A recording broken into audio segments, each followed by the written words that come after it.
नमस्कार। सबसे पहले तो उन साथियों का आभार जिन्होंने पिछले वीडियो में जो मैंने अपील की थी आर्थिक सहायता के लिए, उस अपील पर ध्यान दिया। आर्थिक सहायता की छोटी से छोटी राशि जो आप लोगों ने भेजी है वो न केवल हमारे आर्थिक संसाधन मजबूत करती है बल्कि हमारी हिम्मत भी बढ़ाती है कि इतने सारे लोग हमसे जुड़े हुए हैं और लगातार काम करने के लिए प्रेरित करती है। मुझे उम्मीद है आप लोग अपना सहयोग भी बनाए रखेंगे और उसके साथ साथ हम लोग भी लगातार नए नए विषयों से आपके नए नए विषयों पर आपको जानकारी देते रहेंगे।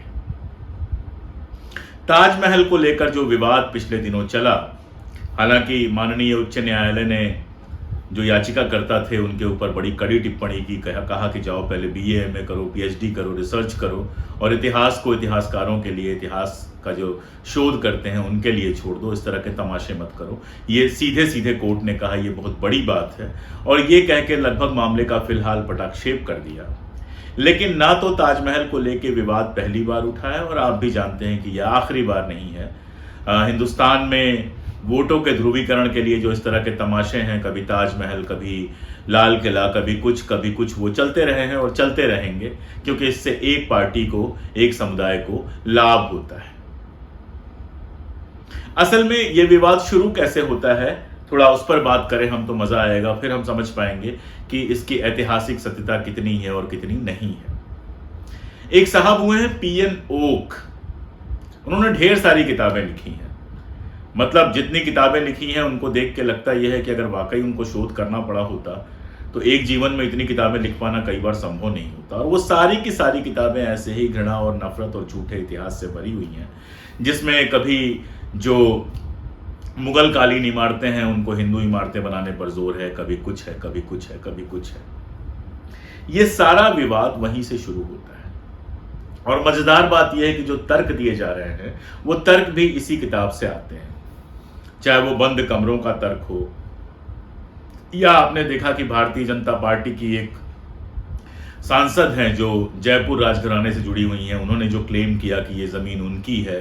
इस तरह के जितने सारे क्लेम्स हैं और जितनी सारी बातें हैं, तेजो महालय है वगैरह वगैरह, ये सब उन्हीं से निकल के आता है। और एक और मजेदार बात कि उन्होंने एक किताब नहीं लिखी है, कई किताबें सिर्फ ताजमहल पे लिखी हैं।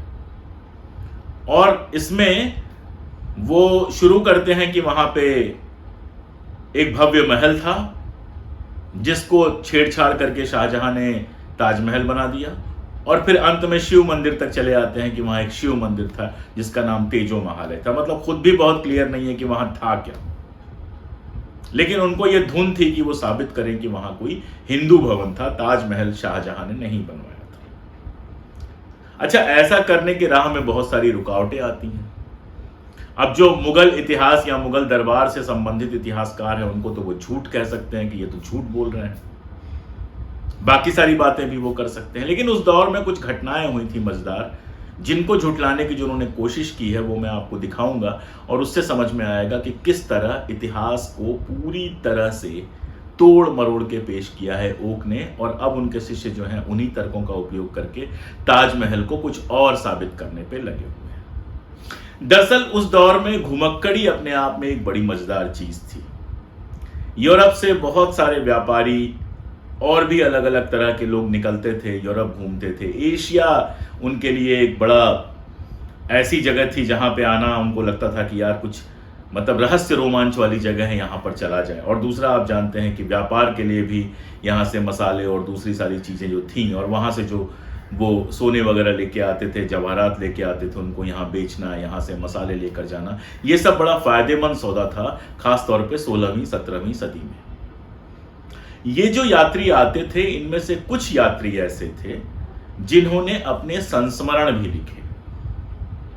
इनमें 2 यात्रियों के संस्मरण ऐसे हैं जिसमें ताजमहल, और भी बहुत हैं लेकिन जिनका उन्होंने जिक्र किया है ओक साहब ने, ऐसे 2 यात्री हैं जिनके यहां ताजमहल के बनने का या ताजमहल के होने का जिक्र है।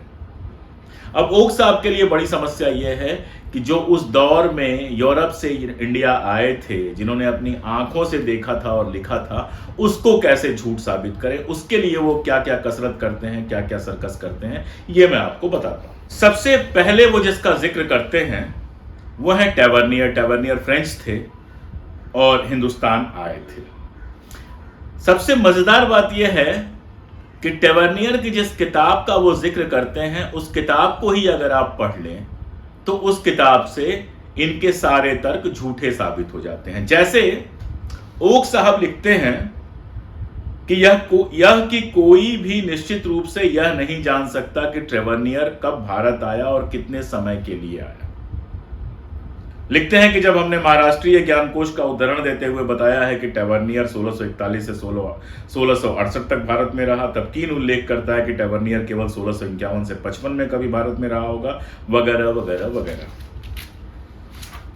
अब अगर आप टेवर्नियर की अपनी वही किताब उठा लेते हैं और उसकी भूमिका देखते हैं तो बहुत स्पष्ट रूप से उसमें दिया हुआ है कि 1641 में वो पहली बार भारत आया और आगरा गया, और आखिरी बार वो 24 फरवरी 1965 को हिंदुस्तान से निकला और उसके पहले जो है वो आगरा गया। आप स्क्रीन पे देख पा रहे होंगे, मैंने उसकी किताब की भूमिका से ही ये सारी चीजें दे दी। अब आप सोचिए कि एक लेखक किसी को उद्धृत करता है, मैं आगे बताऊंगा कैसे उन्होंने उद्धृत किया है, और उसी लेखक की किताब में जो कुछ लिखा हुआ है उसको अवॉइड कर जाता है ये साबित करने के लिए कि ये तो तय ही नहीं है कि टेवर्नियर कब आया था, जबकि टेवर्नियर की किताब की भूमिका में ही उनके जो एडिटर हैं उन्होंने उनकी टेवर्नियर की सारी यात्राओं का विवरण दिया है। वो 3 बार भारत आया, पहली बार 1641 में आया और आखिरी बार वो 1665 में यहां से गया है। ये रहा पहला मामला। अब टेवर्नियर की किताब को जब वो देखते हैं तो टेवर्नियर की किताब में साफ साफ जिक्र किया हुआ है ताजमहल के बनने का। एक जगह वो लिखता है कि ताजमहल को मैंने शुरुआत से बनते और कंप्लीट होते हुए देखा है। जाहिर है जब वो 1641 में आया, 1632 के आसपास बनना शुरू हुआ था, तो 9 साल तो नींव वगैरह खुदने में और बाकी सारी चीज़ों में लगे होंगे, तो एकदम शुरुआती दौर उसने देखा। और उसके बाद उसने खुद लिखा है कि 22 साल लगे, यानी दूसरी तीसरी यात्रा में जब वो भारत आया तो उसने कंप्लीट ताजमहल देखा। अब ओक साहब की समस्या है कि टेवर्नियर ना किसी मंदिर का जिक्र करता है ना कुछ और जिक्र करता है, वो तो बता रहा है कि 22 साल लगे। ओक साहब उसमें से एक खोट निकालते हैं। क्या खोट निकालते हैं? वो बताते हैं कि टेवर्नियर तो ये लिख रहा है कि जो मचान बनी या जो बेस बना उसके लिए लकड़ियां उपलब्ध नहीं थी, इसलिए पत्थर का बना, इसलिए वो काफी महंगा था।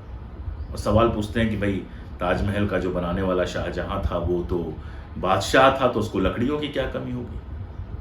अब यहां वो क्या खेल करते हैं उसको समझिए।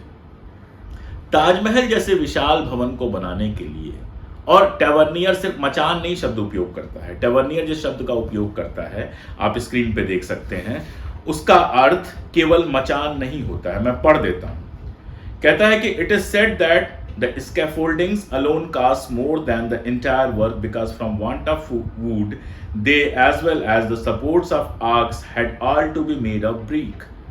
This has entailed much labor and heavy expenditure. Shahjahan began to build his own tomb on the other side of river, but the war with his sons interrupted his plan, and Aurangzeb, who reigned at present, is not disposed to complete it. यानी एक बात तो ये है कि Tavernier जब आखिरी बार जब आया, जिसके बाद उसने लिखा होगा सारी यात्राओं के बाद, तो उस समय औरंगजेब वहां पर रूल कर रहा था, नंबर 1। दूसरा, वो ये बता रहा है कि ताजमहल के जो आर्चेस थे, ताजमहल के जो बेस थे, उसके लिए लकड़ी उपलब्ध नहीं थी। क्यों?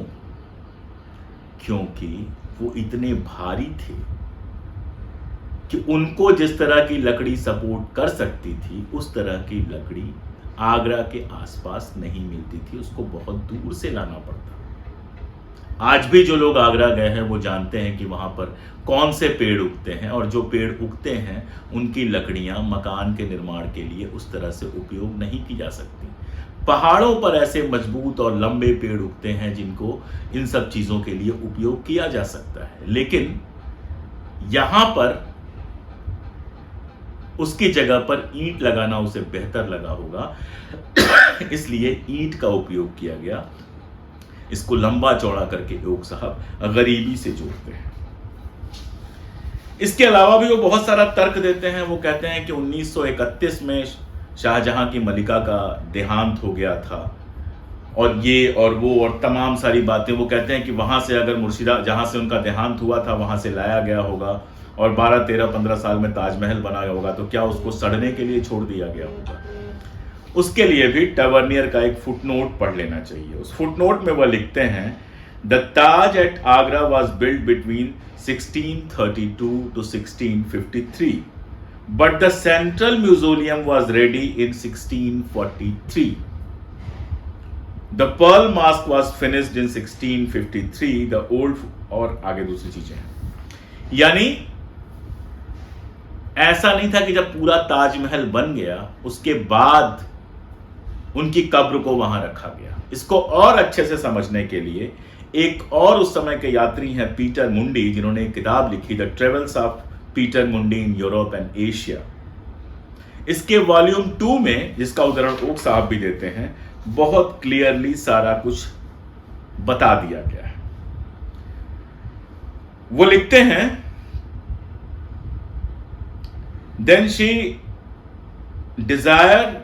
desiring leave to carry her husband's body to be buried in the own country, it was granted her, and by that means in a coffin covered with black he was conveyed out of dominion which was but 3 or 4 days journey distant from his own, where being come more people adhered to him till he come to Agra, and by strange course of the crown there is already about her tomb a rail of gold. The building is begun and goes on with excessive labor and cost, prosecuted with extraordinary diligence, gold, silver, esteemed common metal, and marble, but as ordinary stones. क्या बता रहे हैं? मुंडी जो थे वो 1632 में हिंदुस्तान आए थे और 1632 में वो आगरा पहुंचे, ग्वालियर गए। ग्वालियर के फोर्ट का उन्होंने बड़ा खूबसूरत सा एक स्केच बनाया है। वहां से वो आगरा गए और बताते क्या है, वो बताते हैं कि जब मुमताज की मृत्यु हुई तो उन्होंने कहा कि मैं चाहती हूं कि मुझे अपनी जगह पर दफनाया जाए। अपनी जगह यानी आगरा, जहां पर मुगलों ने सबसे पहले किला बनाया था। बाद में शाहजहानाबाद या दिल्ली में वो शिफ्ट हुए। तो वो बताते हैं कि दक्षिण में, दक्कन में जहां उनकी डेथ हुई थी, वहां से 3-4 दिन लगा। उनकी जो लाश थी उसको वहां से लाया गया और लाने के बाद यहां एक कब्र उनकी तैयार थी, उस कब्र में उनको डाला गया और उसके चारों तरफ सोने का जो है, सोने की रेल, आप ये कह सकते हैं कि सोने के चेन से उसको घिरवा दिया गया। And the building had just begun, और जो बिल्डिंग बन रही थी जिसमें संगमरमर वगैरह लगना है, जो ये बता रहे हैं, वो तुरंत शुरू हुई थी। यानी बहुत स्पष्ट तौर पे पीटर मुंडी बता रहे हैं कि पहले उनकी कब्र बनाई गई, उस कब्र में उनकी लाश डाली गई, उसको चारों तरफ से सोने की लड़ियों से उसको घेर दिया गया डिमार्केट करने के लिए, और उसके बाद बिल्डिंग का बनना शुरू हुआ। ओक साहब उलझाते हैं कि 12 साल तक क्या, 20 साल तक क्या वो सड़क पर सड़ती रही। ये कितनी मूर्खतापूर्ण बात है, कोई भी समझ सकता है इस बात को। और एक यूरोपियन यात्री जो सिर्फ यहां पर घूमने और व्यापार करने आया है, जिसका कोई राजनीतिक उद्देश्य नहीं है, जिसके आंख के सामने वो बिल्डिंग बननी शुरू हुई है, ओक साहब उसको झुठलाने के लिए ढेरों सारी कसरतें करते हैं लेकिन झुठला नहीं पाते। जाहिर है ये 2 उदाहरण मैंने सिर्फ लिया, आपसे सिर्फ 2 उदाहरण लिया, हालांकि इसमें आप बहुत कुछ देख सकते हैं। इसी में अगर आप देखेंगे तो आगे मुंडी और क्लियर लिखते हैं इस चीज को। हालांकि उनकी जो अंग्रेजी है वो आज की अंग्रेजी नहीं है, उसके स्पेलिंग्स आप देखेंगे, वो किंग के लिए KINGE लिखते हैं, ही के लिए HEE लिखते हैं, लेकिन अगर आप उसको पढ़ेंगे तो बहुत साफ साफ उन्होंने लिखा हुआ है। आप पढ़िए इसको, क्या लिखते हैं वो। This king is now building a sculpture, a sepulchre for his late deceased queen Taj Mahal. साफ साफ बता रहे हैं कि शाहजहां जो है वो ताजमहल के लिए, अपनी पत्नी के लिए, मुमताज महल के लिए एक मकबरा बनवा रहे हैं। He intends it shall excel all other, वो चाहते हैं कि ये बाकी सारी जितने अब तक के मकबरे बने हुए हैं उनसे ज्यादा खूबसूरत बने। The place appointed is by the river side where she is buried, brought from Burhanpur where she died, accompanying him in his wars as she did all the time of his troubles. वो साफ साफ बताते हैं कि बुरहानपुर में रानी की जो मुमताज़ महल थी उनकी डेथ हुई, वहाँ से उनकी बॉडी को लाया गया, कब्र में रखा गया और अब जो है वहाँ पर एक शानदार मकबरा बनना शुरू हुआ है। ये बता रहे हैं 1932 में, जो कि इतिहास से भी मेल खाता है, जो बताता है कि 1932 में यह मकबरा बनना शुरू हुआ था। एक और मजेदार बात, टेवर्नियर ने लिखा है कि ताजमहल जहां बना था उसके पास ही ताज बाजार था और ताज बाजार में सारा बाजार था और क्या कहते हैं वहां पर यूरोपीय यात्री ठहरते थे। इसका सहारा लेके पीएनओ यह सिद्ध करने की कोशिश करते हैं कि ताजमहल कोई नई चीज नहीं है, ताजमहल पहले से ही था। जबकि जिस पीटर मंडी को उन्होंने कोट किया है, यानी जिसकी किताब उनके सामने थी लेकिन जानबूझकर इस सच को किनारे रखा है, उस पीटर मंडी ने क्या लिखा है पढ़िए।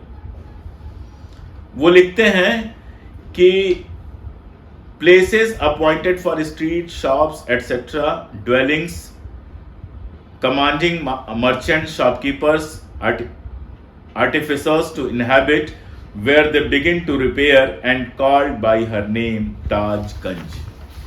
यानी वो बताते हैं कि जब ताजमहल बनना शुरू हुआ उसके साथ ही उसके पास ताजगंज नाम देकर एक बाजार बनवाया गया, जिस बाजार में दुकानें थी, बाकी सारी चीजें थी। इसके अलावा जो यूरोपीय यात्री आते थे उनके ठहरने का भी स्थान था।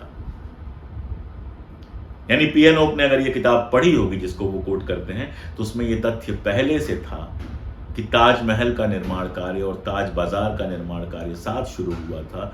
निश्चित तौर पे ताज बाजार का पहले खत्म हो गया होगा काम, ताजमहल उसके बाद तक चलता रहा होगा। इसीलिए जब आखिरी बार वो आता है, टेवर्नियर जब भारत आता है, ताजमहल को कंप्लीट देखता है, जिस समय औरंगजेब का शासन था, तो वहां पर ताज बाजार भी पहले से था और ताजमहल भी था।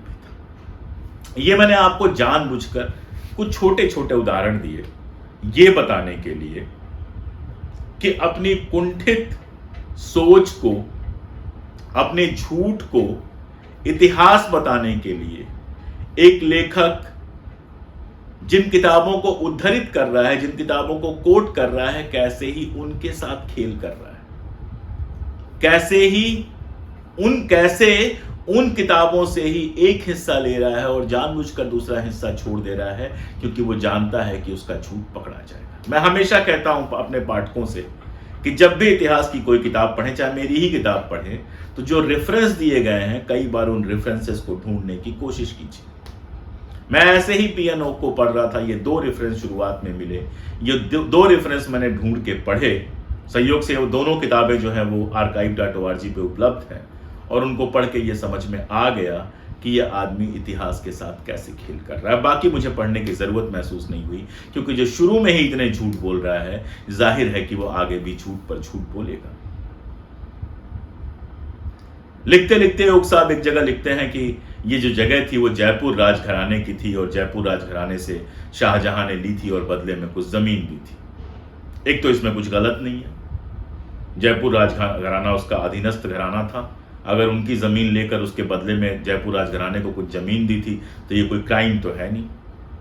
आज जो जयपुर की महारानी बोल रही हैं, जयपुर की राजघराने से संबद्ध महिला बोल रही हैं, क्या उनको ये पता है, और पता तो होगा ही, कि जयपुर राजघराना तो मुगलों का बड़ा खैर खा रहा है, 10,000 की मनसबदारी रही है। राणा प्रताप के खिलाफ जो युद्ध हुआ उसमें अकबर का साथ दिया था। तो अधीनस्थ राजा अगर अपनी कोई जमीन शाहजहां को दे देता है तो इसमें आश्चर्य की क्या बात है। ऐसा तो बार बार हुआ है, पूरे इतिहास में हुआ। जयपुर राजघराना मुगलों का बड़ा करीब रहा, बाद में अंग्रेज आ गए, अंग्रेजों का बड़ा करीब रहा, और ये जमीनें को इन लोगों ने भी खरीदी नहीं थी, कब्जाई थी। तो जब शाहजहां का शासन हुआ, उसको उस जगह पे, मान लीजिए कि मानसिंह की वो जमीन थी, मान लेते हैं, उसको उस जगह पे ताजमहल बनाना था, उसने मानसिंह से ले लिया। फिर आया किस्सा कि ये 20 कमरे जो नीचे रखे गए हैं। एक तो क्या आपको लगता है कि शाहजहां या कोई भी मुगल शासक इतना मूर्ख था कि वो 20 कमरे बनवाता सिर्फ इस बात के लिए कि जो तथाकथित मंदिर उसने तोड़ा है या तथाकथित महल तोड़ा है, उससे जुड़ी हुई चीजें उसके अंदर रखी जा सके, क्या मिलता उसको नष्ट नहीं करा देता। दूसरी बात यह कि पुरातत्व विभाग बताता है कि कुछ साल पहले ये कमरे खोले गए थे, इनकी साफ सफाई हुई थी। कुछ वैज्ञानिक कारण है जिसकी वजह से ये कमरे नहीं खोले जाते हैं। इनके खोलने से ताजमहल की मजबूती को खतरा हो सकता है। इसके पहले आप जानते हैं कि 2014 में जब सरकार बनी, 2015 में और उसके बाद भी सवालात पूछे गए, और महेश शर्मा जी, मुझे याद है उस समय संस्कृति मंत्री थे, उन्होंने संसद में जवाब दिया कि नहीं, ताजमहल के मंदिर या कुछ और होने के कोई सबूत नहीं। जाहिर है कि जानबूझकर जितनी मुगल कालीन इमारतें हैं, ताजमहल तो सबसे ज्यादा रेवेन्यू लेके आता है पर्यटकों से हमारे लिए, और इस तरह की जितनी सारी इमारतें हैं, उन इमारतों पर जानबूझकर विवाद खड़ा करना दरअसल सिर्फ और सिर्फ हिंदू और मुस्लिम जो नफरत है उसको और बढ़ाने का, सामाजिक ताने बाने को तोड़ने का, और विवाद खड़ा करके लोगों का ध्यान गरीबी, रोजगार, इन सारी मुद्दों से। आप जानते हैं कि रुपया इस समय सबसे निचले लेवल पे है, रोजगार का स्तर कहां पहुंच गया है आप जानते हैं, हमारे रिजर्व किस तरह से डाउन हो रहे हैं, ये सब आप जानते हैं। इन सब चीजों को ढकने छिपाने के लिए इस तरह के तमाशे लगातार किए जाते हैं।